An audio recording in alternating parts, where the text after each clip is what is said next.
ఈరోజు మార్నింగ్ లేవగానే first వాకింగ్‌కెళ్ళి 3 rounds walk చేసి అక్కడి నుంచి పూలు పట్టుకొని ఇంటికైతే వచ్చేసాను. రాగానే బ్లాక్ కాఫీ అయిపోతే బ్లాక్ కాఫీ దాంతో పాటు మనకు కొన్ని ఎక్స్‌ట్రా ఐటెమ్స్ పెట్టడం అలవాటు కదా! అవన్నీ పెట్టిన తర్వాత బ్లాక్ కాఫీ కలుపుకొని తాగేసాను. రెడీ అయిన తర్వాత ఫేస్‌కొచ్చేసరికి రోజ్ వాటర్ అప్లై చేసుకున్నాను. బ్రేక్‌ఫాస్ట్ మాత్రం మిక్స్ డ్రై ఫ్రూట్స్, ఉసిరికాయ, తేనె, సబ్జా జ్యూసు. అది కంప్లీట్ అయిన తర్వాత మిల్లెట్స్ ఉప్మా, దాంతోటి పల్లీ చట్నీ.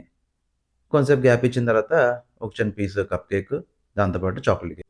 లంచ్ ముందు మాత్రం నిమ్మకాయ పిండిలో మజ్జిగ, అదయిన తర్వాత మమ్మీ చేసిన కరివేపాకు పొడి ఫస్ట్ కలుపుకొని తినేసాను. చాలా బావుంది. అదయిన తర్వాత బీన్స్ ఫ్రై.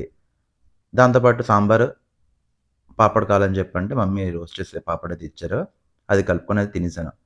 లంచ్ మొత్తం కంప్లీట్ అయిన తర్వాత చాలా బావుంది సాంబారొచ్చేసరికి. అదయిన తర్వాత ఆప్రికాట్ డిలైట్ ఉంది స్పైసీ అనేది. కొంచెం తిన్నాను. టేస్ట్ అయితే పెద్ద బాలేదు. అయితే ఈవినింగ్ వచ్చేసరికి బయటికెళ్ళే ముందు కొన్ని జీడిపప్పులు నమిలి బయటికైతే ఎళ్ళాను. పని చూసి ఇంటికైతే వచ్చాను. మా చెల్లేమో షవర్మా తెమ్మంటే తెచ్చాను. నేను ఒక బైట్ దాని తర్వాత ఒక కప్పు మిరియాల పాలు తాగాను. అదయిన తర్వాత క్రీమ్ రోలు. కొన్ని ఐటెమ్స్ కావాలని చెప్పంటే ఇన్‌స్టామార్ట్‌లో అన్ని ఆర్డర్ అయితే పెట్టాను. వచ్చిన తర్వాత చెక్ చేసుకున్న తర్వాత ఈరోజు డే అయితే ఎండ్ చేశాను. బాయ్.